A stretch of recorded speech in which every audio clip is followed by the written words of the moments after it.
আস্বাদন হবে ভক্ত সবরই উদ্ধার। তো এই যে সবরী মা, এই লীলা শুনতে গেলে বাবা একটু ত্রেতা যুগ যেতে হবে, রঘুপতি রামচন্দ্রের কথা। কারণ এই সবরী মা ছিল আমার রামচন্দ্রের একনিষ্ঠ ভক্ত। পঞ্চবটির বনে একাধারে থাকতো বাবা হীরা চণ্ডাল আর মাতা মোহিনী। এদের স্বামী স্ত্রীর সংসার। ভালো করে শুনবেন মায়েরা, আপনাদের বোঝার মতো লীলা। আমরা বলি না উচ্চ বংশে জন্ম নিতে হয় তবে ভগবানের কৃপা, না, নিজ জাতি হইও তারাও ভগবানের কৃপা লাভ করে। কিরকম? এই হীরা চণ্ডাল আর মাতা মোহিনী এদের দুজনের সংসার। একদিন মাতা মোহিনী জলের ঘাটে জল আনতে গেছে, সঙ্গে সঙ্গে বাবা কতগুলো নরনারীগণ দেখে বলেছিল, এই তোর মতো নারীর মুখ দেখা মহাপাপ, তোর মতো নারীর মুখ দেখলে আমাদের যাত্রা অশুভ হয়। যখন বারবার কটু কথা বলছে, মোহিনী ছুটে গিয়ে হীরা চণ্ডালের চরণটা ধরে বলল, স্বামী বলতে পারো আমার কি অপরাধ, বলতে পারো আমার কি অন্যায়। আস্তে আস্তে আস্তে, কথা নয় কথা নয়, কি সুন্দর ছিলে গো, তেমন হয়ে যাও, দেখো ভালো লাগবে। একটা নিজ জাতি হয়ে সে কি করে আমার রামচন্দ্রকে ভালোবেসেছিল। তো আজকে এই যে হীরা চণ্ডাল মোহিনীকে বলছে, মোহিনী তুমি কেঁদো না, তুমি ডাকার মতো আমার রামকে ডাকো, একদিন না একদিন কৃপা করে তোমার কোল ঠিক আলো করে দেবে। তাই হীরা চণ্ডাল বলছে, মোহিনী তুমি কেঁদো না, কেন তুমি ভুলে যাচ্ছ, তুমি তো আমার বউ নয়, তুমি তো আমার স্ত্রী নও, তুমি তো আমার সহধর্মিনী। আপনারা প্রশ্ন করবেন, মৌমিতা যে বউ যে স্ত্রী সেই তো সহধর্মিনী, বলে না। আস্তে আস্তে এত কথা হচ্ছে কেন বাবা, এত কথা হচ্ছে কেন? আস্তে, কি সুন্দর ছিল গো, অসুবিধা কেন, গন্ডগোল হলো কেন? একটু আস্তে, যারা যাবেন ধীরে ধীরে যান, কোনো কথা বলে নয়। তাই হীরা চণ্ডাল মোহিনীকে বলছে, মোহিনী তুমি তোমার বউ স্ত্রী নয়। আপনারা প্রশ্ন করতে পারেন, মৌমিতা যে বউ যে স্ত্রী সেই সহধর্মিনী, কিন্তু আমি বলবো না মা, গ্রন্থ এটা বলছে না। এই জগতে সহধর্মিনী তাদের বলে যারা এই জগতে সংসারে স্বামী অসৎ পথে চলে যায়, নেশাগ্রস্ত, জুয়া খেলে, মাতাল, একাদশী করে না, ভগবানের চরণে যায় না, কীর্তন আসরে বসেও না। যদি তুমি সেই ঘরের ঘরণী হও, যদি তুমি তোমার স্বামীর চরণ ধরে যদি কৃষ্ণ ভজনে নিয়ে যেতে পারো, তাহলে তুমি জানবে হয়েছ সহধর্মী। তা মায়াবতী বলছে, স্বামী আমি কথা দিলাম, আজকের এর পর থেকে আমি জীবনে কোনোদিন আর ভগবানের কাছে কিছু চাইব না। মোহিনী চাইলে কম পড়ে, না চাইতে এত কিছু দেয়, তুমি রাখবার জায়গা পাবে না। ঠিক আছে, তুমি যখন বলছো আমি আর ভগবানের কাছে কিছু চাইব না, কিন্তু ভক্তের মনের কথা আমার ভগবান বুঝতে পেরে যায়। একদিন হঠাৎ ভগবান দৈববাণী করল, মোহিনী গর্ভবতী মা বাবা বুঝতে পেরেছে, অনুভব করেছে, আর পা মাটিতে পড়ছে না, পা মাটিতে পড়ছে না। যারা যারা ঘৃণা করতো, যারা যারা কটু কথা বলতো, তাদের কাছে মোহিনী গিয়ে বলছে, কি গো তোমরা তো খুব বলতে আমার মুখ দেখা মহাপাপ, আমার মুখ দেখলে যাত্রা শুভ হয়ে যায়, আর দেখলে তো আমি কেমন অসাধ্যকে সাধন করেছি।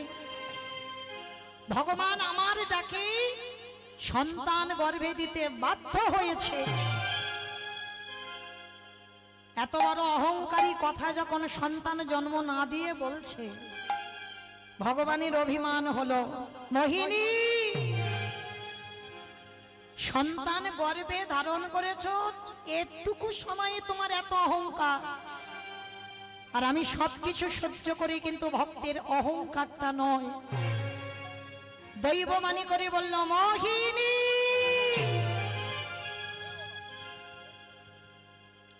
সন্তানের তুমি জন্ম দেবে, সন্তানের তুমি মা হবে, কিন্তু আমি তোমায় অভিশাপ দিয়ে রাখলাম, এই সন্তানের কোনোদিন তুমি মুখ দর্শন করতে পারবে না। দৈববাণীটা যে কে করলো বাবা অনুভব করতে পারলো না। মোহিনী বলে বলেন, কে তুমি? আমাকে এত বড় বড় কথা বলে যাচ্ছ, যাও চলে যাও, আমি সন্তানের জন্ম দেব আর আমি তার মুখ দেখতে পাবো না? যাও, তোমার কথা আমি মানি না, বিশ্বাস করি না, যাও চলে যাও।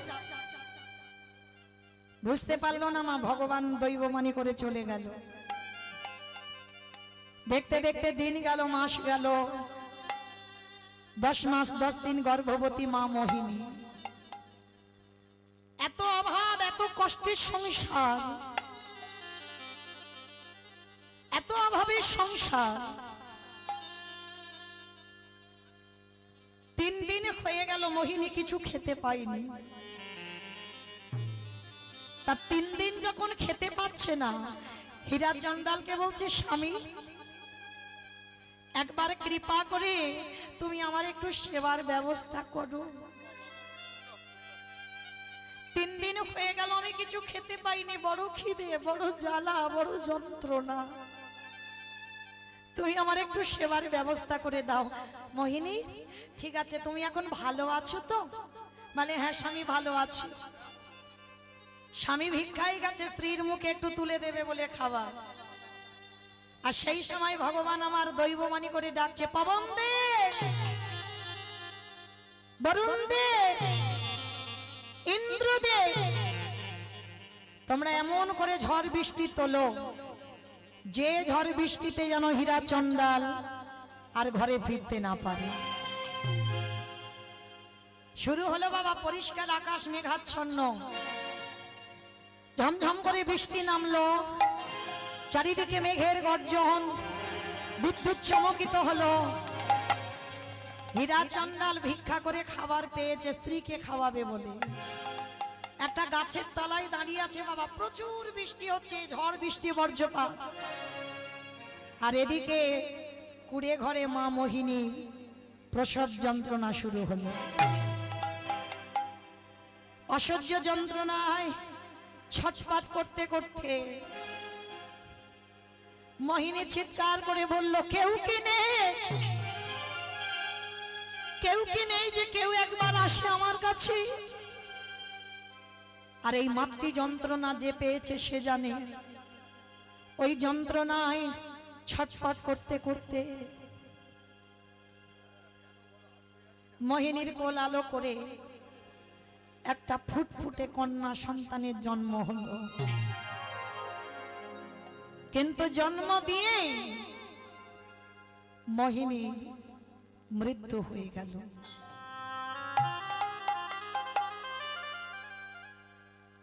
এ জগতে আছে দেখবেন বাবা, বহু বহু মা সন্তান জন্ম দিয়ে প্রাণ হারায়। ওই জন্য আমরা বলি না, ওই সময় মায়েদের মৃত্যুর সঙ্গে লড়াই হয়। কত মা সন্তানকে জন্ম দিতে গিয়ে চলে যায়। মোহিনীরও একই দশা হলো, কিন্তু মোহিনীর দশাটা কোনো কর্মফল নয়, ওর অহংকারের জন্য হলো। আর দেখবেন মা, সন্তান জন্ম দিয়ে যদি বাবা চলে যায়,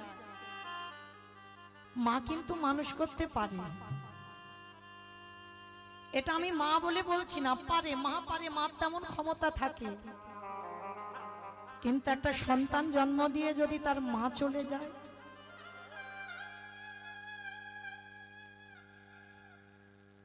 সন্তান মানুষ হয়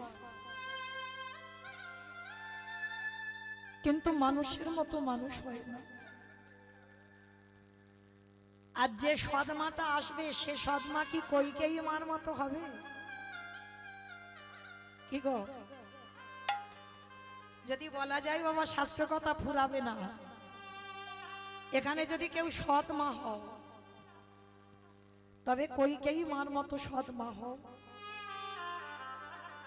এই যে আমরা বলি বাবা সৎ মা মানে খারাপ মা না, কথাটা বুঝে কথা বলো। বলছে তো মাকে সৎ মা, নিজের মাকে তো বলছে না সৎ মা, অন্যজনের মাকে বলছে সৎ মা। কেন? তার হৃদয়টা হবে সৎ। নিজের ছেলেকে কম দামি জামা কাপড় দিলে অন্যের ছেলেকে দামি দিতে হবে। নিজের ছেলেকে একটু কম খেতে দাও, কিন্তু অন্যের ছেলে যেন কষ্ট না পায় তাকে বেশি দাও। তুমি যদি মা হও, তোমার মধ্যে যদি মাতৃত্ব থাকে, তোমাকে কেউ যদি মা বলে ডাকে, সব সন্তান তোমার সন্তান সম। নিজের ছেলেটা যেমন ছেলে, অন্যের ছেলেটাও তোমারই ছেলে। কিন্তু আজকের মা মোহিনী চলে গেল, হীরা চন্ডাল জানে না। একদিনের একটা ছোট্ট মেয়ে জন্ম দিয়েই চলে গেল, একদিনের বাচ্চা। আর যেই না মেয়েটার জন্ম হলো, ওদিকে ঝড় বৃষ্টি সব থেমে গেল। হীরা চন্ডাল চমকে উঠলো, এ কি, এত ঝড় বৃষ্টি হচ্ছিল, এক্ষুনি সবটাই থেমে গেল কি করে? তাড়াতাড়ি করে স্ত্রীকে খাওয়াবে বলে ওই খাবারটা নিয়ে আসছে। মোহিনী, মোহিনী, মোহিনী।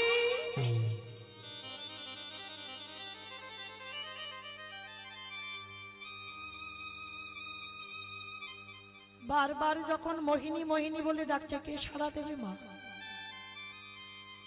যে সাড়া দেবে সে তো পৃথিবীতে নেই, অনেকক্ষণ আগে চলে গেছে। তালপাতার কুড়ে ঘর, দরজা ধাক্কা দিয়েছে, দরজা খুলে গেল।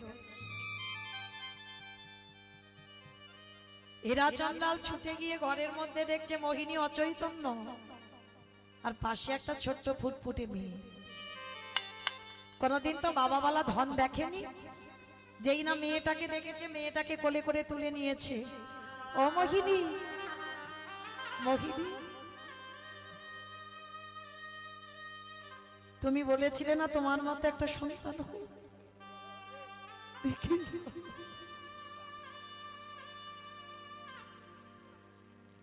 একবার দেখে যাও, তোমার মতোই তো হয়েছে।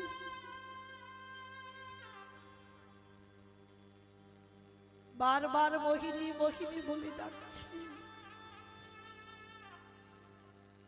কিন্তু কে সাড়া দেবে গো? দেহটা স্পর্শ করে দেখছে বাবা অনেকক্ষণ আগে চলে গেছে। নাসিকায় হাত দিয়ে দেখছে নিঃশ্বাস পড়ছে না। যখনই নিঃশ্বাস পড়ছে না, মেয়েটাকে কোলে করে নিয়ে চিৎকার করে ডাক দিল, দয়ামা, দয়ামা।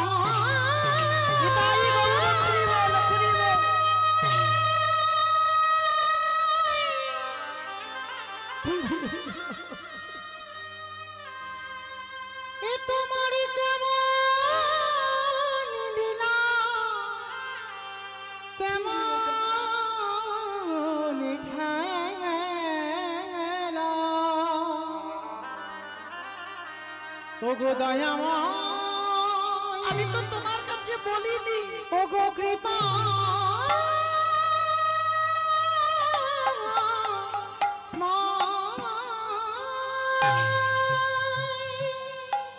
সব দিয়ে যদি কেড়ে নেবে, কে বলেছিল তোমার এমন সংসারে দিতে? আমি সুখের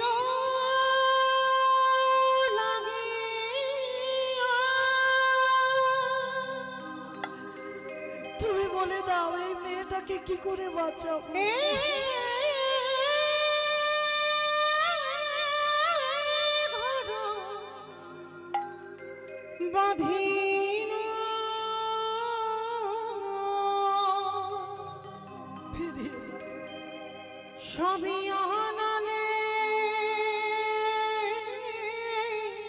আমি চাইনি তোমার কাছে কোনোদিন কিছু।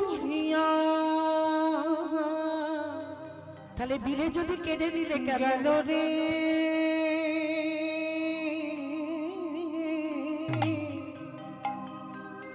সবই অনলে পুরিয়া গেল।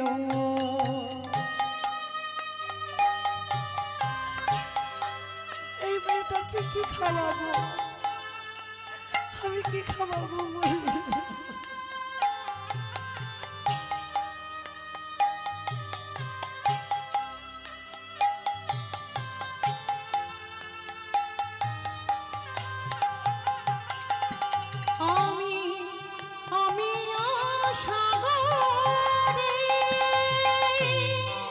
ফিরিয়ে দাও আমার পরিবারকে, ফিরিয়ে দাও।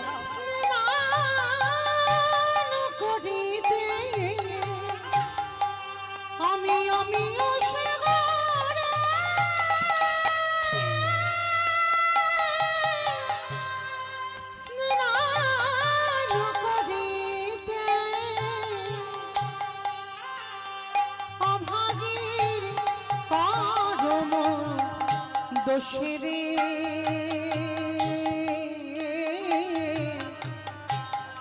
এই অভাগিরে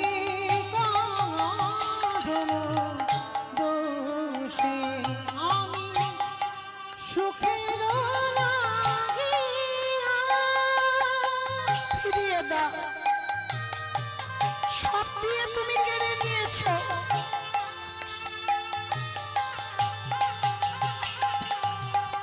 আমি সাগর সেচি মানিক লুকান সাগর সেচি মানিক লুকান এই অভাগীর পারম দোষে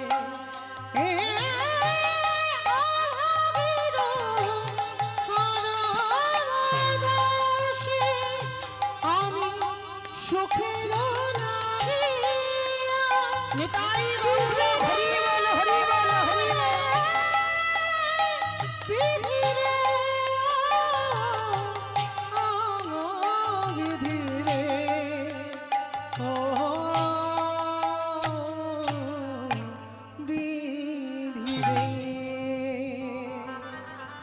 আজ নয়নের জলে ওই একদিনের কন্যাকে কোলে তুলে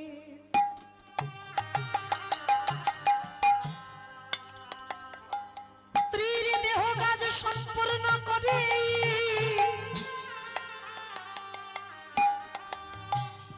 ওই মেয়েটাকে নিয়ে বসে বসে কাঁদে, বলে দয়াময়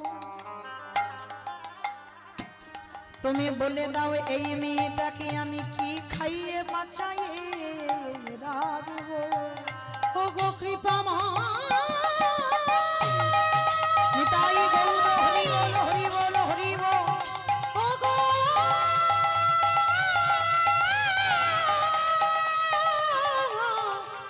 দয়া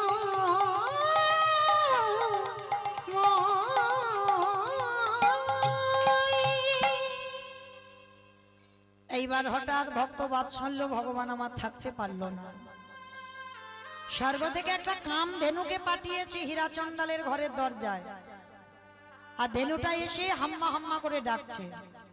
আর এই কাম ধেনুর একটা বিষয় আছে বাবা, এর কাছে যে যা চায় তাকে তাই দিয়ে দেয়। আমার সৌভাগ্য হয়েছে বাবা, আজ থেকে কিছুদিন আগে গিয়েছিলাম করিমগঞ্জ জেলা, আসাম।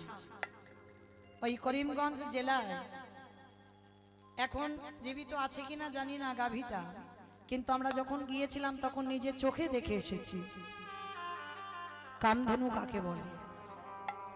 গাভীর বাঁট দিয়ে দুধ দুইতে হতো না, বালতি বসিয়ে দরজা বন্ধ করে একটা ধূপ জেলে চলে আসতো, আপনি থেকে গাভীর বাঁট দিয়ে দুধ পরে বালতি ভর্তি হয়ে যেত।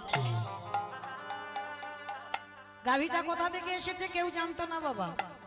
ওখানে এক পূজারী ছিল বাবা, প্রচুর একদিন ঝড় বৃষ্টির রাত্রিতে আমাদের গিয়ে শোনা, ঝড় বৃষ্টির রাত্রিতে এত ঝড় এত বৃষ্টি, গোপালের ভোগ লাগাবে কিচ্ছু পাচ্ছে না, কিছু নেই ঘরে, কার্ডও নেই যে রন্ধন করে গোপালকে রাত্রিবেলা ভোগ লাগাবে, কিছু নেই। বসে বসে পূজারী কাঁদছে, গোপাল আজকে তোকে কি দিয়ে সেবা দেব, কিচ্ছু তো নেই। তা পূজারি যখন কাঁদছে বাবা, তখন হঠাৎ আওয়াজ এলো ওই মন্দিরের বাইরে কে যেন হাম্মা হাম্মা, একেবারে কুচকুচে কালো রঙের গাভী হাম্মা হাম্মা রবে ডাকছে। পূজারি বেরোলো, পূজারি বেরিয়ে দেখছে বাবা, আর গোয়ালা জাতি আমরা কিছু কাজ পারি না পারি বাবা, একটা কাজ তো ভালো পারি। বলো তো সেটা কি? দুধে নাকি জল দেওয়া। হ্যাঁ, গরুর কাজটা কোনো কাজ না পারি, এই কাজটা ভালো পারি আমরা। তবে আমার বাবার ইচ্ছা করে বলল যে বাবা দুধে জল দেয়, কিন্তু না বাবা, সত্যি বলছি, আমার বাবা তো ছানার ব্যবসা, তা জল তো দিতেই হবে। যারা দুধের ব্যবসা করেন জানেন ভালো করে, তাহলে হিসাবটা ছানার হয়, দুধের তো নয়। জল দিলে কি আর না দিলে কি। তা আজকে এই যারা গোয়ালা, তারা গাভী গোমাতা দেখলে বুঝতে পারে গাভীর মাঠে দুগ্ধ। তা পূজারি বেরিয়ে গাভীটার কাছে বালতিটা পেতে বলছে, গাভী আমি জানি না তুই কে, কোথা থেকে এসেছিস, কিন্তু আজকে সারা রাত হয়ে যাচ্ছে, আমার গোপালকে কিছু ভোগ দিতে পারছি না। তা তুই যদি কৃপা করে একটু দুগ্ধ দিস। অমাইরা আমরা কি করি, গরুর বাঁট দিয়ে দুগ্ধ দহন করতে হয়, আর যেই না বালতিটা পেতে দিয়েছে না, আর দুধ দুইতে হলো না, আপনি থেকে বাঁট থেকে দুধ পড়ছে। সেই দুধ জাল দিয়ে ক্ষীর বানিয়ে গোপালকে ভোগ লাগালো, স্বপ্ন দিল। আজকে থেকে ভগবান বলছে ওই গো মাতাকে আমি পাঠালাম, ওকে ঘরে রেখে দে, আর প্রতিদিন ওর গাভী দুগ্ধ দহন করতে হবে না, ওর দুধ দিয়ে আমার সেবায় লাগাবে। তো যখন গিয়েছিলাম বাবা, গাভীটার অনেক বয়স হয়ে গিয়েছিল, অনেক বয়স, না জানি এতদিনে কি হয়েছে বলতে তো পারবো না, খবরও পাইনি, কিন্তু নিজের চোখে দেখে এসেছি। তো এই যে গোমাতা কাম ধেনু, যেই না হীরাচন্দাল পাত্রটা দিয়েছে, পাত্রটা দিতে বাবা আপনি থেকে বাঁট থেকে দুধ পড়ছে। তাড়াতাড়ি করে হীরাচন্দাল ওই দুধটা জাল দিয়ে একদিনের বাচ্চাটাকে সেবা দেয়। এই রকম ভাবে গোমাতা আসে, রোজ দুধ দেয় আর চলে যায়। মানে একটা মা যেমন সন্তানকে ভালোবাসে, ওই গাভীটা তেমনই ভালোবাসে। প্রতিদিন সময় মতো আসে আর গাভী দুধ দিয়ে চলে যায়। দেখতে দেখতে মেয়েটার বয়স দাঁড়ালো 6 বছর। বাবা হীরাচন্দাল বলছে, মা আমার বলতে যা কিছু আছে সবরই। মেয়েটার নাম রেখেছিল সবরী। আমার বলতে যা কিছু আছে সবরী, মেয়েটার নাম রাখলো সবরী। তা সবরী ঘরেতে ঘুম পাড়িয়ে রেখে বাবা গেছে ভিক্ষায়। ভগবান মনে মনে চিন্তা করছে, প্রথমবারে পরীক্ষাটা ওর মাকে কেড়ে নিলাম, ভক্ত তো জব্দ হলো না, ও তো দিব্যি মেয়েটাকে নিয়ে আমার আরাধনা করছে, দাঁড়া এবার দ্বিতীয়বার পরীক্ষা। ভগবান দ্বিতীয়বারে পরীক্ষা নিল কেমন? হীরাচন্দাল ভিক্ষায় গেছে, আর ঘরের কোণে একটা প্রদীপ জ্বলছিল, মা সবরই ঘুমিয়ে আছে, আর ঘুমের ঘরে পাটা লেগে ওই প্রদীপটা উল্টে পড়ে যায়। যখনই পড়ে গেল, কুড়ে ঘর, তালপাতার কুড়ে ঘরটা দাউ দাউ করে জ্বলে উঠেছে। সবরই ঘুমিয়ে আছে, সে কিন্তু জানে না স্বর্গ থেকে কামধেনু দেখতে পাচ্ছে কি সবরই ঘুমিয়ে আছে, আর এত আগুন, তার মানে ও তো একটু পরে পুড়ে ছাই হয়ে যাবে। স্বর্গ থেকে ওই কামধেনু ছুটে এসে ওই গাভীর বড় বড় শিং দিয়ে সবরীকে জাগিয়ে দিল। সবরীকে জাগিয়ে যেই না দিল, সবরী চিৎকার করছে, আগুন আগুন আগুন আগুন আগুন আগুন করছে, আর ওই গাভীটা সবরীকে ওই আগুন থেকে টেনে ঠেলে বের করে দিল। গাভীটার উদরের নিচে সবরীকে আঁকলে রেখে দিয়েছে। ঘরটা চোখের সামনে পুড়ে ছাই হয়ে গেল। এরাই হলো ভগবানের ভক্ত। ভগবানের ভক্ত বাবা কোনোদিন অট্টালিকা তৈরি করবে না। কৃষ্ণ ভক্ত যদি হয়েছ না, যে করে আমার আশ তারে করি সর্বনাশ। সর্বনাশ নয়, সর্বনাশ। আত্মীয় পরিজন বন্ধু বান্ধব বিষয় বৈভব সব কেড়ে নেবে। এইটাকে বলছে সব নাশ। আর তারপরেও যদি তুমি তার চরণ না ছাড়ো, তারপরে ভগবান বলছে আমি হয়ে যাই সেই দাসের অনুদাস। আর দেখবেন মা, একটা কথাই, একটা জিনিসে ভয় পাবে না। যার সংসারে বেশি দুঃখ, বেশি কষ্ট, বেশি জ্বালা, বেশি যন্ত্রণা, মনে রেখো কৃষ্ণ আছে বলে তোমার কাছে তোমার জীবনে কষ্ট। আর যখন তুমি আরামে থাকবে, সুখে থাকবে, তোমার কাছে কৃষ্ণ থাকবে।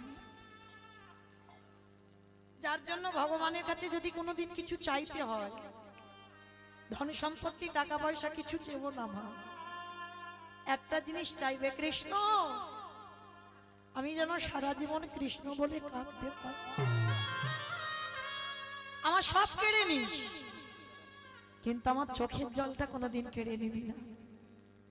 আর জগতের যত দুঃখ তুই আমায় দিবি, কারণ আমি তো জানি দুঃখ থাকলে তুই আমার কাছে থাকবি, আর সুখ হলে তুই আমার কাছ থেকে চলে যাবি।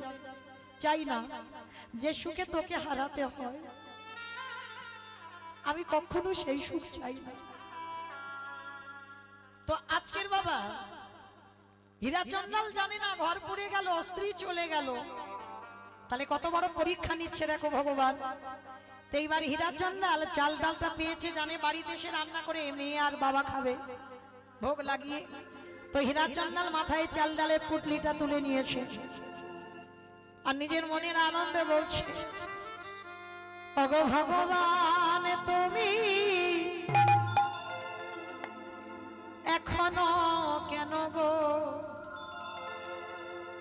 নীরব হয়েছ?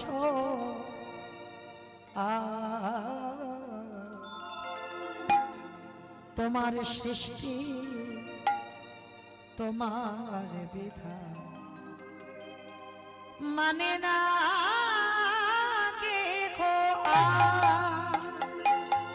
ওগো তোমার সৃষ্টি তোমার বিধান মানে না কি হইয়া। ওগো ভগবান তুমি এখনো কেন গো নীরবে হয়েছ? তোমার সৃষ্টি তোমার বিধান মানে না কি হইয়া। তোমার সৃষ্টি তোমার বিধান মানে না কি হইয়া। তুমি সুখী জন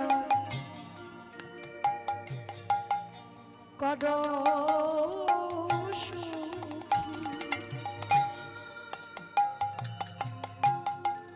এই দুঃখী জন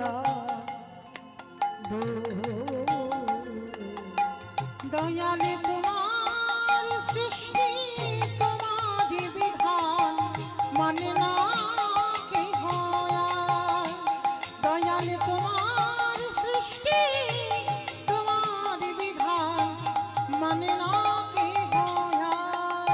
আসতে হীরাচন্দাল যেই না দরজায় এসেছে বাবা, এসে দেখে না ঘর পুড়ে তখন ছাই হয়ে গেছে। হীরাচন্দাল চিৎকার করে বলে উঠল, সবরি ও প্রথমে তুমি আমার স্ত্রীকে কেড়ে নিয়েছো, তারপরে তুমি আমার ঘর কেড়ে নিয়েছো, তারপরে তুমি আমার সবরীকেও কেড়ে নিলে। বেশ, এবার আমার পালা, তো আমাকে তোমার নিতে হবে না, আমি আসছি তোমার কাছে। সবে হীরাচন্দাল ওই সরুজ জলে সবে ঝাঁপ দিতে যাবে, এমন সময় দেখে না বট বৃক্ষে তলে সবরি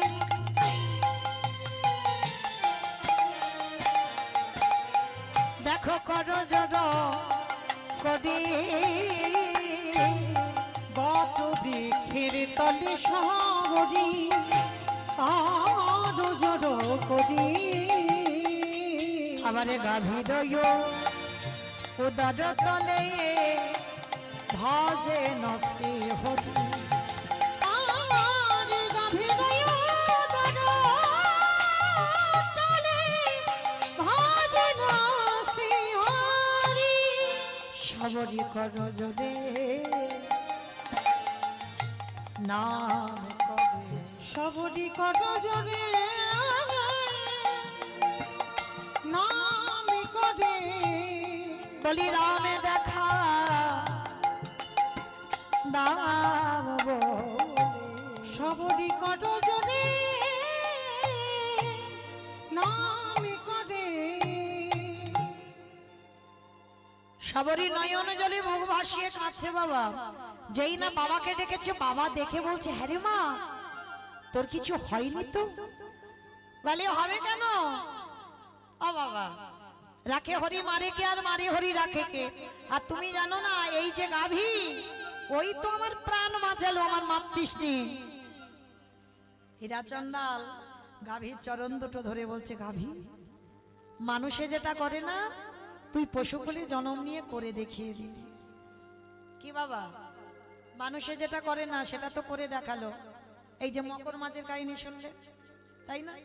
যেমন ত্রেতা যুগে যারা জানেন, ভক্ত অনেক আছে, কোন ভক্তকে দেখাতে পারবে? একজন ভক্ত পেরেছে বাবা, হৃদয়ের চামড়াটা কেটে রাম সীতা যুগলে বসে আছে। পারবে কোন ভক্ত দেখাতে পেরেছে? একজনই পেরেছিল, ভক্তপ্রবর বীর হনুমান, তাই না বাবা? একদিন সীতা মাকে বলেছিল, মা, ওই যে নারীরা মাথাতে লাল মতো, ওটা কি পরে গো?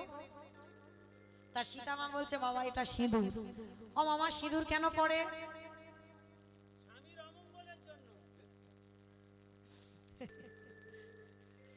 মামা মন্দ বলেনি, তবে তোমাদের এই বর্ধমানে নয়, আমার কলকাতার এলাকায় যাবে, সিঁদুর টিঁদুরের আর বালাই নাই। সে একটা লিকুইড পাওয়া যায় বাবা, একটুখানি ঠেকিয়ে দেবে মাথায়, কোন রকমে বাবা ঢাকা দিয়ে দেবে, বুঝতে পারবে না তার বিয়ে হয়েছে কি হয়। আমার বলছি বলে যেন অপরাধ নিও না, আমার কথা নয়, কেমন? কারণ আমার এলাকার দিকে যাবে বাবা, বুঝতে পারবে পিছন থেকে কে নারী আর কে পুরুষ বোঝা বড় ভাব। এখানেও হচ্ছে, এখানেও নাকি হচ্ছে। আগেকার দিনে বাবা দেখবেন, যখন দেখাশোনায় যেত, মাথার কেশ খুলে দেখাতে হতো, কত লম্বা লম্বা চুল, আর এখন বাবা কেটে যতটা ছোট করে দেওয়া যায়, তাই না? সব পাল্টে গেল। তা আজকে সীতামা বলছে, এটা কিন্তু মৌমিতার কথা নয়, সীতামা বলছে, বাবা হনুমান, প্রত্যেকটা নারী ওটা সিঁদুর পরে, তা হনুমান তো অত কপিকুলে জন্ম, অত শত বোঝে না মানুষের মতো। ও মামা, তা কেন সিঁদুরটা পরবে? আরে বোকা, তার স্বামীর মঙ্গলের জন্য। ও, তা ও মামা, তুমি কেন পড়েছো? কেন বোকা দেখেছো? আরে আমি পড়েছি যাতে তোর প্রভু রামচন্দ্রের মঙ্গল হয়। তা যেই না হনুমান শুনেছে রামের মঙ্গলের জন্য সিঁদুর পড়েছে, মা, সেদিন রাত্রিবেলা আর বেটা ঘুমায়নি, রাত থাকতে থাকতে গঙ্গা স্নান করে এসেছে। গঙ্গা স্নান করে মার ঘরে চুরি করে গেছে, গিয়ে দেখে না 3 কৌটো সিঁদুর, আর 3 কৌটো সিঁদুর নিয়ে মা ওই সিঁদুরটা মাথা থেকে পা পর্যন্ত ভালো করে মেখেছে, আর ঠাকুর ঘরের ভিতরে গিয়ে বসে বসে রাম রাম রাম রাম রাম রাম। কারণ ওই যে মা বলেছে, ওইটুকু সিঁদুর মাথা দিয়ে মঙ্গল, সারা গায়ে সিঁদুর মেখে রাম রাম করছে। তা রামচন্দ্র বেরিয়ে এসেছে, হনুমান, এই এদিকে আয়। আরে তুই এইরকম রাম রাম করছিস কেন? কি হয়েছে তো? হাই ভগবান, সারা গায়ে ওরম লাল করেছিস কেন? বলে, প্রভু আমি জানবো কি করে? আমি মাকে বললাম, মা, সিঁদুর মেয়েরা কেন পরে? বললো তার স্বামীর মঙ্গলের জন্য। আমি বললাম, মা তুমি কেন পড়েছ? বললো তো রামচন্দ্রের মঙ্গলের জন্য। হে হে রাম দয়াময়, ওইটুকু সিঁদুরে মা মাথায় দিয়ে যদি তোমার মঙ্গলে চাইতে পারি, আরে আজকের আমি মাথা থেকে পা পর্যন্ত ভালো করে সর্বাঙ্গে সিঁদুর মেখলাম। বলো বলো রাম দয়াময়, বলি না জানি কত তোমার মঙ্গল হলো, একেবারে বলো বলো ও দয়াময়, না জানি কত তোমার মঙ্গল হলো। আস্তে, এইবার সঙ্গে সঙ্গে আমার রামচন্দ্র বলছে, আরে তুই এত আমায় ভালোবাসিস? তাইবার সীতামা কি করেছে, তাড়াতাড়ি করে ওই গলা থেকে মুক্তোর মালাটা খুলে একেবারে হনুমানের গলায় পরিয়ে দিয়েছে। হনুমান পড়েছে, ওরে বাবা বড় বড় হনুমানের দাঁত দিয়ে মুক্তগুলো ভাঙছে, আর ভাঙতে ভাঙতে কিছুক্ষণ পরে বাবা মুক্তগুলো বড় বড় নখ দিয়ে ভেঙে ভেঙে ফেলছে, আর ভেঙে ভেঙে ফেলতে ফেলতে বাবা একেবারে কিছুক্ষণ পরে মালাটা হনুমান তো টান দিয়ে ছিঁড়ে দিয়েছে। তা সীতামা রেগে গিয়ে বলছে, এই জন্য তোকে বলে তুই হনুমান, হনুমানের গলায় মুক্তোর মালা সাজি। হনুমান কেঁদে ফেলেছে, ওগো মা গো, এই জগতে সবাই আমায় হনুমান বলে বলো, কিন্তু তুমি আমায় হনুমান বলো না। আমি কেন ছিঁড়ে ফেললাম তুমি জানো? সেই সময় বড় বড় নখ দিয়ে বক্ষটা বিদীর্ণ করে দেখালো, দেখো মায় আমার বক্ষের দিকে তাকাইয়ে আজ রাম সীতা যুগলে বসে আছে।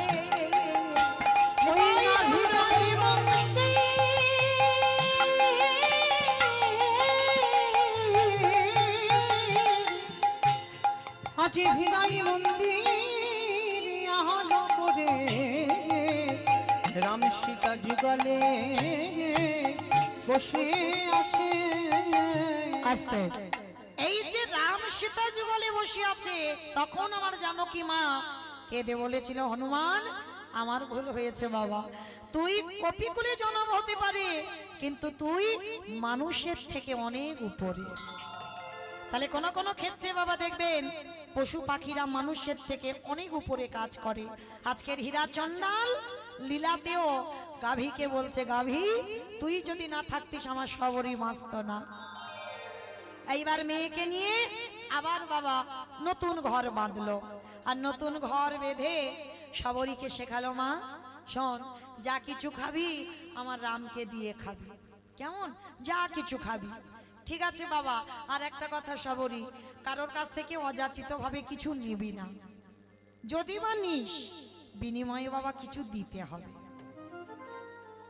এটা সবার শিক্ষা থাকা দরকার, শুধু হাত পেতে নিলে হবে না মা, বিনিময়ে তোমাকে কিছু দিতে হবে, কারণ নিতে নিতেই তোমার চাওয়াটা বাবা ওদিকে ঘরা পূর্ণ হয়ে যাবে। তোমাকেও তো কিছু খণ্ডন করতে হবে, তোমাকেও তো দিতে হবে, তুমি যেমন নিচ্ছ তোমাকে তেমন দিতে হবে।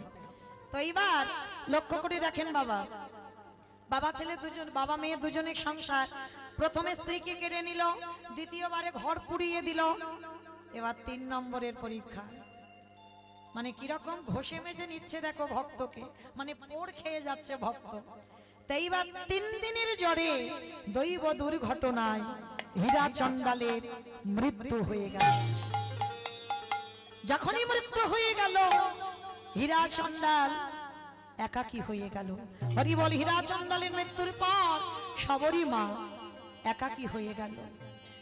তখন বয়স ছিল মেয়েটার 6 বছর। বাবার মৃত্যুর পর কি খাবে গো ওইটুকু বাচ্চা মেয়ে? যার বাড়িতে যায় চন্ডাল কুলে জন্ম বলে ঘৃণা করে তাড়িয়ে দেয়। আর কি খেয়ে সবরই বেঁচে থাকে জানো? পঞ্চবটির বনে একাধারে মতঙ্গ সাধুদের আশ্রম, এই সাধুরা প্রসাদ পায় আর এঠো পাতাগুলো নর্দমায় ফেলে দেয়। যখন পাতাগুলো ফেলে দেয় সবাই তো আর প্রসাদ সব খেতে পারে না, কিছু কিছু থাকে, ওই যেগুলো এঁঠোগুলো থাকে কুকুর বিড়াল খায়। সবরই চুরি করে তাদের পাতাগুলো যখন ফেলার সময় হয়, সবরই চুরি করে কুকুর বিড়ালের সঙ্গে ওই উচ্ছিষ্টগুলো সেবা করে। ভক্তকে কত পরীক্ষা দিতে হয় দেখেন তো। প্রতিনিয়ত ওই সাধুদের প্রসাদ পায়। তো একদিন সবরই চৈতন্য হলো, এটা তো পাপ, কারণ আমার বাবা তো আমাকে শিখিয়ে গেছে, মা কারোর কাছ থেকে কিছু নিলে তুই কিন্তু বিনিময়ে কিছু দিবি মা, কিন্তু আমি তো চন্ডাল কুলে জন্ম, আমি যদি কিছু করতে যাই ওদের আশ্রমে, আমি ছোট জাত বলে আমাকে ঘৃণা করবে সবাই, আমার নিজ কুলে জন্ম বলে আমাকে ঘৃণা করবে। তাহলে কি করব? তাহলে একটা কাজ করি, ওই সাধুরা যখন ঘুমিয়ে পড়বে আমি জঙ্গল থেকে কিছু কাঠ নিয়ে ওই সাধুদের রান্নাঘরে দিয়ে দেব। আর যখনই সাধুদের রান্নাঘরে দেব, সাধুরা আমার গোড়ানা জ্বালানি কাঠে তারা রান্না করে প্রসাদ পাবে, আর এতেই চুরি করে সাধু সেবা হয়ে যাবে। 6 বছরের মেয়ের কত চৈতন্য দেখেন। তা সাধুরা তো রাত্রিবেলা ঘুমায়, আর সবরই দিনের বেলা ঘুমিয়ে থাকে, বাড়িতে থাকে। আর রাত্রি হলে সন্ধ্যা হবে, সবরই জঙ্গলে যায়, শুকনো শুকনো কাঠ কুড়ায়, কাঠের বোঝাটা বেঁধে চুরি করে যাতে কেউ জানতে না পারে। ওই রাত্রিবেলা একেবারে বলে রে, একেবারে বলে রে, একেবারে বলে রে আমার মন কতদিনে পাবি রে তুই সাধুর শ্রীচরণ। উলুধ্বনি মাইরা বলি রে, একেবারে বলি রে, বলি রে আমার কতদিনে পাবি রে তুই সাধুর শ্রীচরণ। ওই মেয়েটা কাঠের বোঝাটা নিয়ে যেই না বাবা রান্নাঘরে ফেলেছে, সাধুর দলেরা ছুটে এসে সবরীর হাতটাকে চেপে ধরেছে। কে তুই? থাকিস কোথায়? বাড়ি কোথায়? বাবা মাকে? নাম কি তো? সবাই মিলে একেবারে জোরে ধরে ফেলেছে মেয়েটাকে। প্রাণ ভয়ে বলল, আমার নাম সবরী। সবরী? ও, তোর সেই মা জন্ম দিতে গিয়ে মরে গেল, তুই হীরা চন্ডালের মেয়ে না? ছি ছি ছি ছি ছি ছি ছি, তুই কিনা চুরি করে এইভাবে সাধু সেবা করছিস? হ্যাঁ? তুই চন্ডাল করে জন্ম নিয়ে চুরি করে সাধু করা সেবা, তুই এত বড় সাহস পেলি কোথা থেকে? সবরী করে জোর করে বলছে, বাবা ঠাকুর, তোমরা বারবার আমায় বলছো আমি চন্ডালিনী চন্ডালিনী চন্ডালিনী, কিন্তু বাবা আমার ভগবান তো কোনোদিন জাত বিচার করেনি।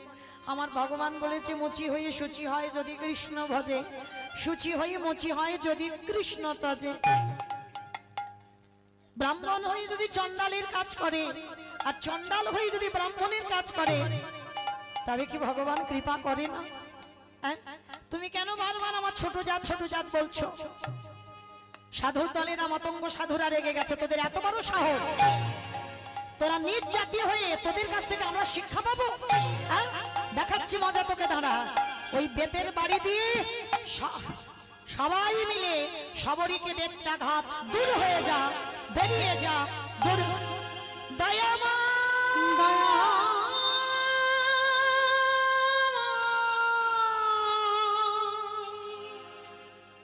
এত মারা মেরেছে, ছেলে মেয়েটার অঙ্গ দিয়ে রক্ত ঝরে ঝরে পড়ছে। আচ্ছা বলো তো মা, কৃপা কেন হচ্ছে না?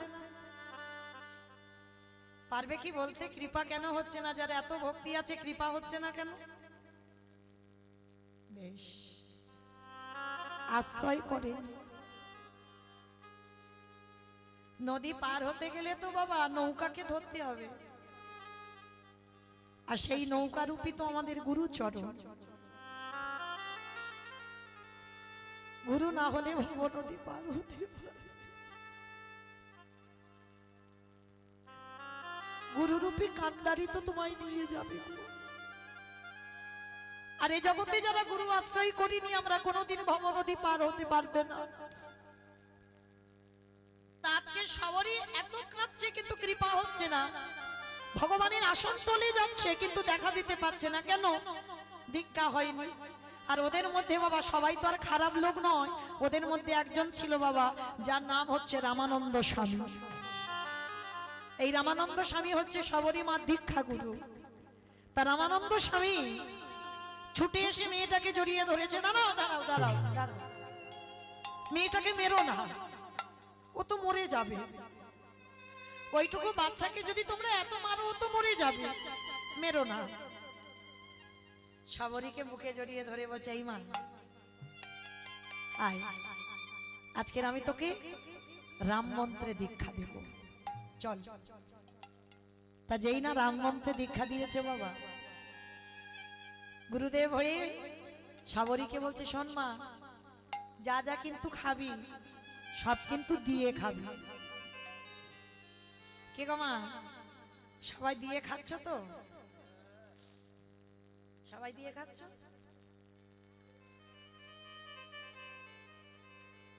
যে ডালা সাজিয়ে দিতে হবে না, সবাই তো আর আমরা পাচ্ছি না বাবা ভগবানের প্রসাদ ভোজি হতে। তো যারা ডালা দিয়ে দেন না, দিয়ে সেবা পান না, তাদের একটা কথা বলে যাই মা, একটা কথা বলবেন, একটু জলও যদি খান বলবেন ভোজনে চ জনার্দন। আর এই কথাটা বলা মানে আমার সেবার আগে আমার গোবিন্দ সেবা হয়ে গেল। যা কিছু খাবেন এটা বলে তবে খাবেন, যা কিছু। তা সাবরী বলছে, বাবা আমার কাছে তো কিছু নেই, আমি কি দিয়ে খাবো? গুরুদেব বলছে, কে বলেছে তোর কাছে কিছু নেই? আছে রে, আছে। যেটা তোর কাছে আছে সেটা কারোর কাছে নেই। গুরুদেব, যেটা আমার কাছে আছে সেটা কারোর কাছে নেই, সেটা কি? যেটা হলো ভক্তি। ওই জায়গায় তো আমার ভগবান দুর্বল, ভক্তি দিয়ে না ঠিক কৃপা পেয়ে যাবে। সবরই শুরু হলো সাধন ভজন। আগে যে ভজন আর দীক্ষার পরের ভজন অনেক তফাৎ।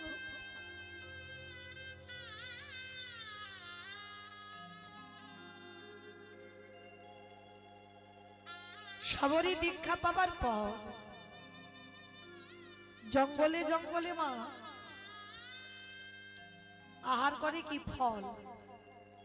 ফল আহার করে, গাছে থেকে ফল পাড়ে, যেটা টক যেটা তিতো সেটা নিজে খায়, আর যেটা খেয়ে দেখে নাই মিষ্টি সুস্বাদু খুব স্বাদ, সেটা খেয়ে অর্ধেকটা রেখে দেয় প্রভু রামকে খাওয়াতে।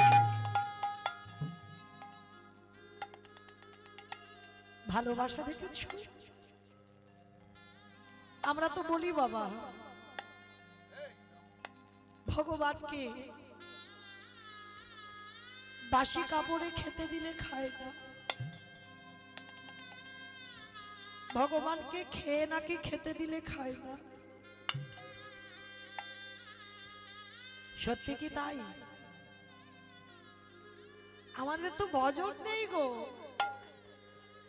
আমরা তো ভালোবাসতে পারিনি, খাবে কি করে ভগবান? হাজার ভক্ত ডালা সাজিয়ে দিচ্ছ, ভগবান খাচ্ছে না, কারণ আমরা দিতে শিখিনি। সবরই একটা করে ফল খেয়ে রেখে দেয়, যেটা মিষ্টি ফল। কবে বলতে কবে রাম আসে, আর এই ফলটা দিতে হবে। অমায়রা খাওয়া ফল থাকে, পচে যায়, পোকা লেগে যায়, নষ্ট হয়ে যায়। আবার দেখবে বাবা কোনো কোনো ফল শুকিয়ে যায়, যেগুলো শুকিয়ে যায়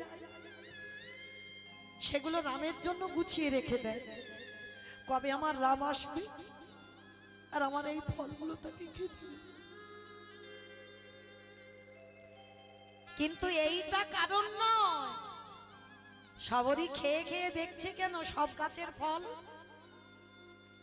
সারাদিন সকাল থেকে বিকাল পর্যন্ত শুধু গাছের ফল পেড়ে খায়, প্রত্যেকটা গাছের ফল পেড়ে পেড়ে খায় কেন? ছোটবেলায় হীরাচন্দাল বাবার কাছ থেকে গল্প শুনেছিল, রামের সব থেকে বড় শত্রু কে? কে মা? রাবণ। শুনে রেখেছে তো সবরই, সেইটা বিশ্বাস করে আছে যে আমার রামচন্দ্রের সব থেকে বড় শত্রু রাবণ। আর সেটাই ভয় লেগে গেছে মেয়েটার, যদি কোনো ফলের গাছের মধ্যে বিষ দিয়ে দেয়, আর যদি রাম বনেবাসে এসে খিদের জ্বালায় যদি গাছ থেকে ফল পেড়ে খায়, যদি আমার রামের কিছু হয়ে যায়। মরণ যদি হয় আগে আমার হোক, আমার ভগবান রাম যেন ভালো থাকে।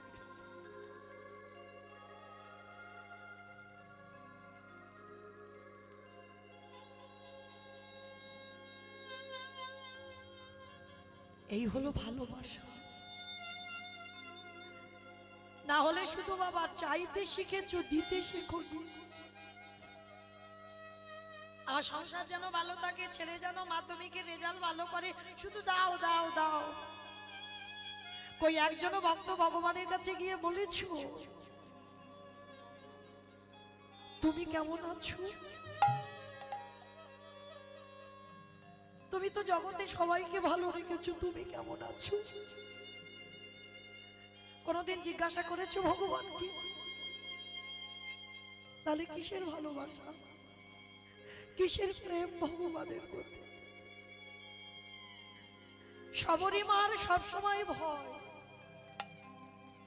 যে কোনো ফলের মধ্যে যদি বিষ দেয় আর আমার প্রভু যদি খায় আর যদি মৃত্যু হয়ে যায়, এইটা ভয়। আচ্ছা মা, এই যে সবরই যেটা জানে রামের শত্রু রাবণ, এটা কি ঠিক? সত্যি কি রামের শত্রু? না। তাহলে রাম রাবণের যুদ্ধ হলো কেন? রাম রাবণের যুদ্ধে দুটো মাত্র কারণ। প্রথম কারণটা আগে বলি। সীতামা যখন চুরি করতে আসে সীতামাকে, তখন রাবণ কোন বেশ ধরেছিল বাবা? সাধু। সেটাই ছিল সর্বপ্রথম রামচন্দ্রের রাগ। রাবণ, জগতে এত রূপ ধরবার ছিল, তুমি অন্য কোন রূপ ধরলে না, তুমি একেবারে সাধুদের মুখে চুনকালি লাগিয়ে দিলে। সাধু হয়ে যদি নারী চুরি করে নিয়ে যায় তাতে সমাজ কি শিখবে? সাধু নামে কলঙ্ক হবে। এটা ছিল রামের প্রথম রাগ। এর জন্য যুদ্ধ। আর একটা কারণে যুদ্ধ হয়েছিল কেন? আচ্ছা মা, যারা রামায়ণ জ্ঞানী বা রামায়ণ দেখেন বা পড়েছেন বা শুনেছেন, এই যে বনবাসে থাকাকালীন সীতামা বলেছিল প্রভু সোনার হরিণটা ছুটে যাচ্ছে, প্রভু আমার হরিণটাকে ধরে দাও না। আর রাম কি করেছিল? হরিণটা ধরবে বলে ছুটে গেল। কি মায়েরা জানেন তো কাহিনীটা? তাহলে রাম হরিণ ধরতে গেল। তাহলে এই জায়গাটায় আপনারা নিজেদের মনকে প্রশ্ন করেন, একটা বাচ্চা ছেলেকে যদি বোঝানো যায় বাবা সোনার হরিণ ছুটতে পারে, সে বাচ্চাটা কি বলবে? পারে না তো। একটা বাচ্চা ছেলে যদি জানে সোনার হরিণ হাঁটে না, সোনার হরিণ ছোটে না, সোনার হরিণ এক জায়গা থেকে অন্য জায়গা যায় না, তাহলে বাবা ওটা রাম আর জানে না। সীতামা বলল প্রভু সোনার হরিণ ছুটে যাচ্ছে, আমায় ধরে দাও। আর রাম বোকার মতো ছুটলো। রাম বোকা নয়, আমাদের বোঝাটা বোকামি। রাম তো ভালো করে জানে বাবা ওটা মরিচি রাক্ষস, ওটা স্বর্ণ, ওই যে হরিণ রূপ ধারণ করেছে। তাহলে রাম যদি জানলো তাহলে গেল কেন সীতামাকে ছেড়ে? রাম যদি হরিণ ধরতে না যেত, রাবণ সীতামার কাছে আসতে পারত না। আরে সীতামার কাছে যদি না আসতো, গন্ডি কেটে দিয়েছিল বাবা। যখন ওই মরিচি রামের কণ্ঠস্বর করে ভাই ভাই বলে ডাকছিল, লক্ষণ কি যেতে চেয়েছিল? যাইনি তো। যখন সীতামা ভৎসনা দিচ্ছিল তখন গন্ডিটা কেটে গিয়েছিল। মাকে বলে গিয়েছিল তুমি গন্ডির বাইরে যাবে না। কিন্তু বাবা লক্ষণ চলে যাবার পর ওদিকে যখন মায়াবী হয়ে যখন রাবণ সীতামাকে চুরি করতে এলো, সাধু বেশে ধারণ করে যখন ভিক্ষাং দেহি বলল, গন্ডির ভিতর থেকে সীতামা ভিক্ষা দিতে চাইল। সাধু বলল অসম্ভব, ওই গন্ডি পার করো, কারণ আমি জঙ্গলে মনে ঋষি মানুষ, তোমার প্রতিজ্ঞায় আবদ্ধ আছে, ওখান থেকে বেরো, তারপরে আমি ভিক্ষা নেব।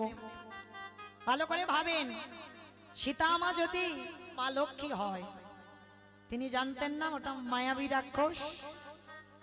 কি গো রাবণ জানতো না? সব জানতো, সবই তো বাবা তার ইচ্ছাতে ঘটে। পৃথিবীতে যা যা কিছু ঘটে তার নখদর্পণে। তাহলে সীতা মাও জানতো, রামও জানতো, তাহলে ঘটনাটা ঘটলো কেন এরকম? কারণ আছে। কারণটা কি জানো? রাম যদি হরিণ ধরতে না যেত, রাবণে আসতে পারতো না।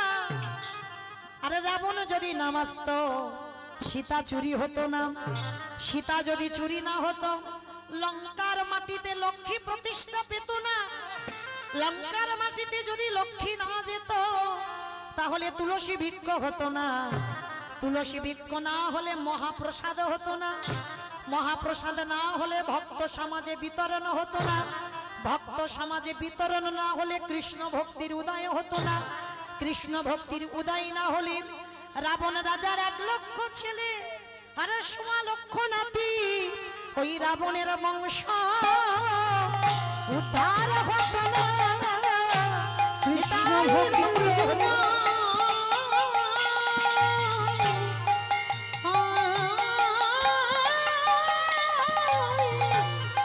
কৃষ্ণ ভক্তির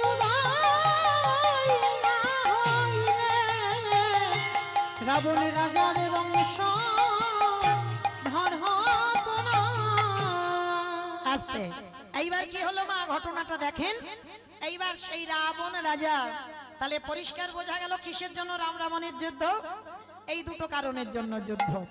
তাহলে এই যে শবরী মা জেনে গেল যে আজকে রামচন্দ্র যদি আসে ফলের মধ্যে বিষ মাখিয়ে রাখবে, তাই শবরী মা আজকের এই ভজন করতে করতে বার্ধক্য দশা, দন্ত পড়ে গেল, চামড়া আলগা হয়ে গেল, মাথার চুল পেকে সাদা, কোমর ভেঙে গেল, লাঠি ঠুকতে ঠুকতে আসে, বসে বসে ভজন করে। আর ওই কান্না একদিন চলে গেল আমার রামের চরণে। এতদিনের কান্না আজকে সার্থকতা হলো। কি গো, সেই জন্ম থেকেই তো মেয়েটা কাঁদছে। ভগবান জগৎকে শেখালো, কতটুকু তুমি চোখের জল দিয়েছো ভগবান পাবে, কতটুকু তুলসী গাছে জল দিয়েছো চোখে যে তুমি ভগবান পাবে। যে যত বেশি কাঁদতে পারবে কৃপা তত তাড়াতাড়ি হবে। শবরীর দিন সময় হয়ে গেল বাবা, অনেক বয়স হয়ে গেছে। বসে বসে সারাদিন দেখা দে দেখা দে দেখা দে। আর কি রাম থাকতে পারে? রাম লক্ষণের হাতটা ধরে শবরীর দরজায় এসেছে। দরজায় এসে ডাকছে, শবরী শবরী,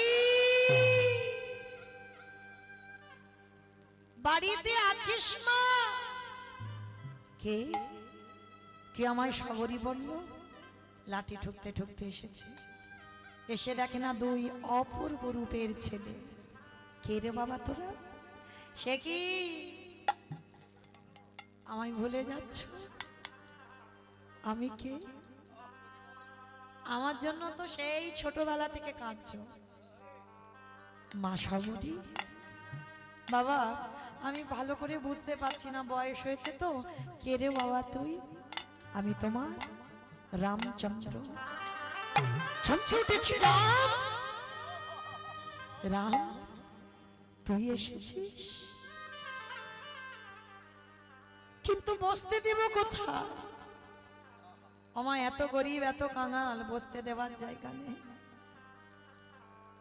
ছুটে গেল একটা গাছের তলায়, শুকনো কিছু পাতা কুড়িয়ে এনেছে, পেতে দিয়েছে। প্রভু বসো, আমি তো তোমার জন্য ডাকতে ডাকতে আজকের আমার যাওয়ার সময় হলো, বসো। ও মায়েরা, ভগবান যদি তোমাদের ঘরে আসে কি করবে? আসন দেবে বা সিংহাসন দেবে, চেয়ার দেবে, তারপরে কি করবে? পা ধোবার ব্যবস্থা করবে। শবরীর তা তো নেই গো। এত গরিব, এত কাঙাল, ভগবানের পা ধোবার মতো কোনো পাত্র নেই, তবে কি ধোয়ানো যাবে না? যাবে। রামচন্দ্রের চরণ যুগলে বুকে ধরে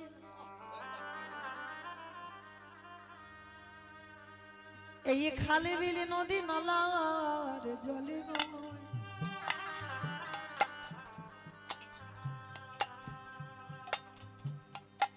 সবরি মায়া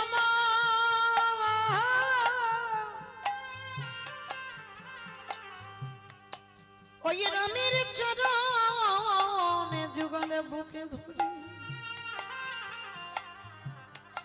খালবিলি নদী নালার জল নয়, সবরি মারে চোখের জল। এ জল মা আপনাদের আমাদের মতো নয়, এ জল যেন বাবা নদীর স্রোতের মতো নালা বেয়ে যাচ্ছে, জল আর বন্ধ হচ্ছে না, যেমন ঢেউ হয়। রামের চরণ দুটো ধৌত হয়ে গেল।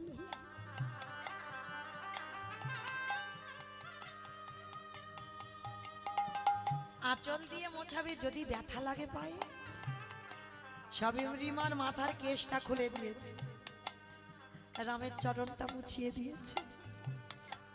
প্রভু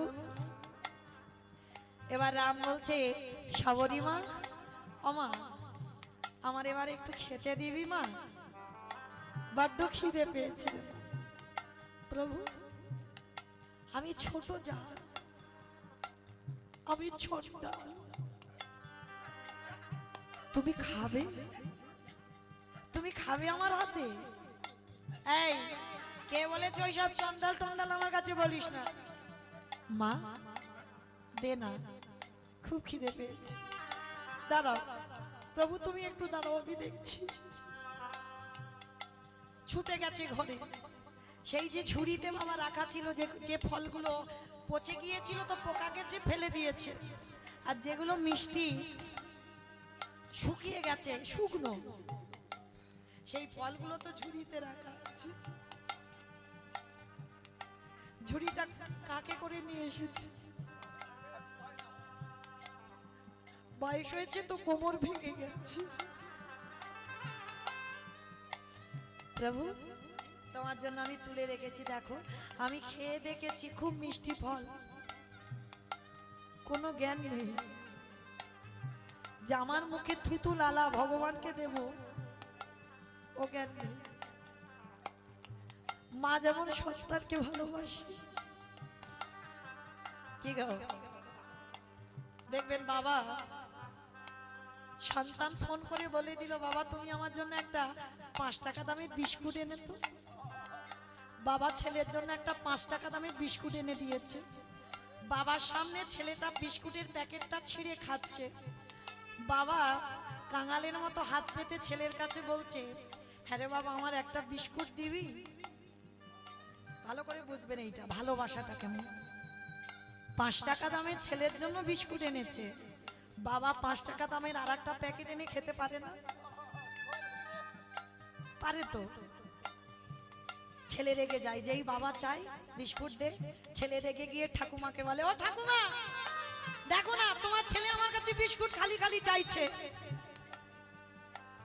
বাবা তবু বলে, দে না বাবা। ছেলে তাড়াতাড়ি করে বিস্কুটগুলো সব গালের ভিতরে দিয়ে দেবে, বাবাকে যাতে দিতে না হয়।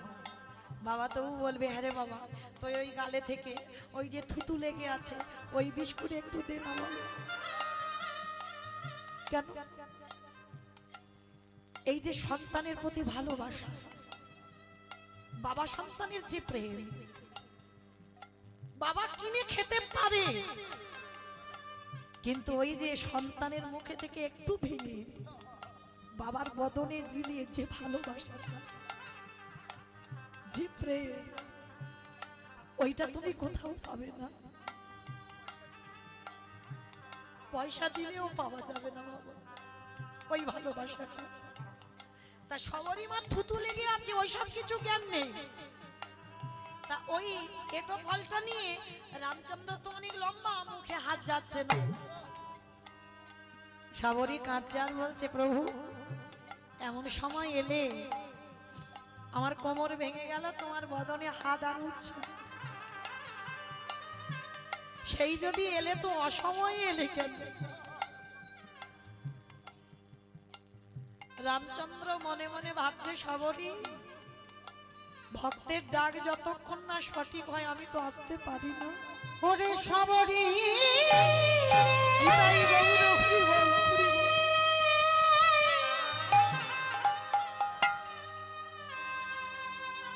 যে জনি ডাকার মতো ডাকিতে পারে,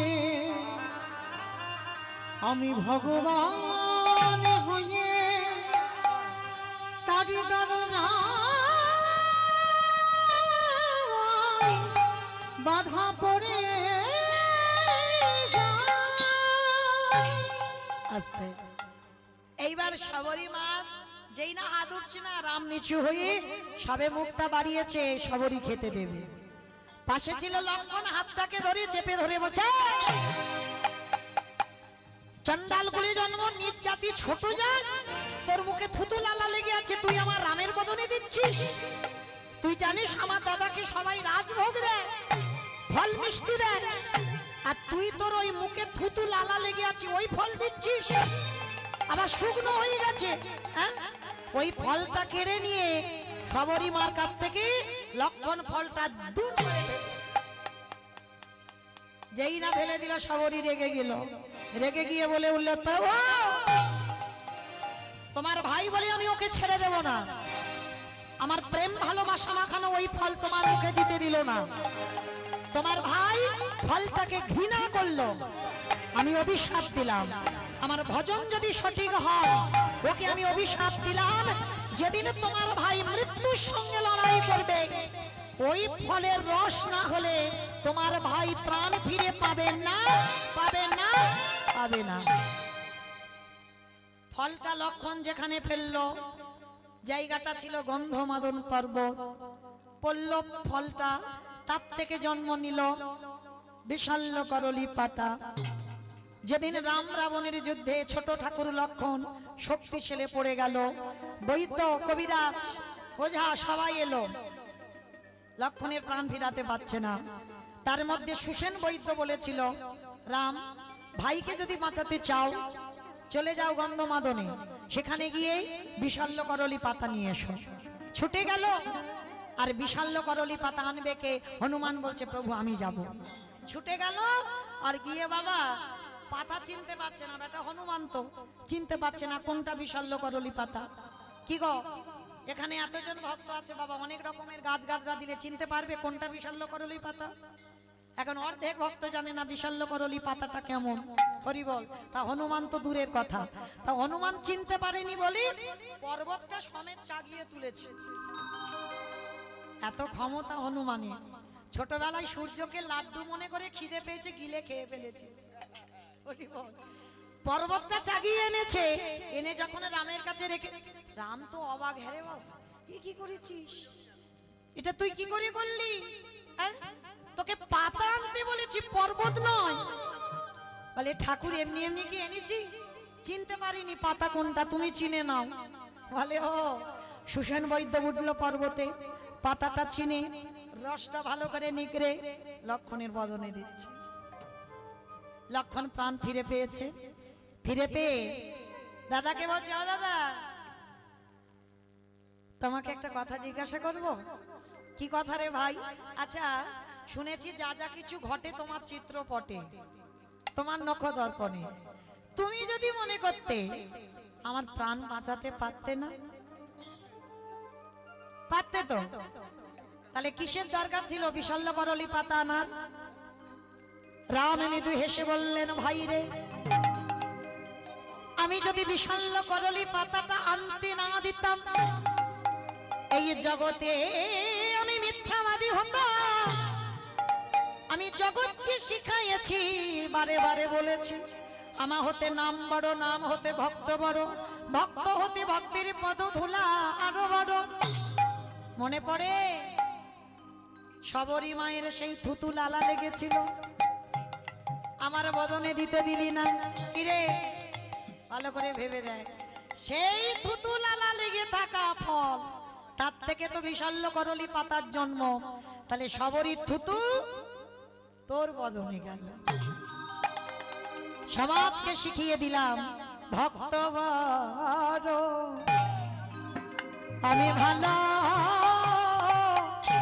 ভালোবাসি, আমি যে ভক্ত ছাড়া রহিতে নারী, আমি যে ভক্ত বড় বড় ভালোবাসি। আস্তে এইবার যেই না বাবা সেই মতঙ্গ সাধুরা তো সবরীকে ঘৃণা করত, সবরী মাকে বলল, মা চল তোকে আমি একটু সমাজে সবার কাছে সম্মানটা দিই। যেই না সবরীর হাত ধরে গেল, মতঙ্গ সাধুরা বলছে, এ কি ও ছোট জাত, বলে চুপ, ও ছোট জাত নয়, তোমরা উচ্চ বংশে জন্ম নিয়ে তোমরা ছোট জাত, কারণ ওই মেয়েটার জন্য তোমরা তো আমার দেখা পেলে। হ্যাঁ, সবাই মিলে বুঝতে পারলো মতঙ্গ সাধুরা সবরীর চরণে পড়ল। সবরীকে বলল, মা এ জন্মে আমার ভাই তোর ফল খেতে দিল না, তবে তোর হাতের ফল আমি খাবো। আগত দাপরেতে যেদিন তুই মথুরায় জন্ম নিবি, তোর নাম হবে মালিনী, আর আমি বৃন্দাবনের কৃষ্ণ। যেদিন তুই ফল বিক্রি করতে করতে আমার নন্দালয়ে আসবি, আমি তোর কাছ থেকে ফল কিনে খাবো, বিনিময়ে পয়সা দিতে পারবো না। দুমুঠো ধান দিয়েছিল, আর সেই দুমুঠো ধান ফলবালি ঘরে গিয়ে দেখলো সোনার ধানে পরিণত হলো। তাহলে ত্রেতা যুগে সবরীর ফল খাইনি, কিন্তু রামচন্দ্র খেয়েছিল কবি দাপরেতে কৃষ্ণ অবতারে। সীতারামে ভজলে মানবা, আমার রামচন্দ্রের লীলা যখন হলো, একটা রামচন্দ্রের ভজন হোক, সীতারামে ভজলে হে মানবা, একবার সীতারাম ভজলে মনুয়া, সীতারাম ভজলে মনুয়া, একবার সীতারাম ভজলে মনুয়া।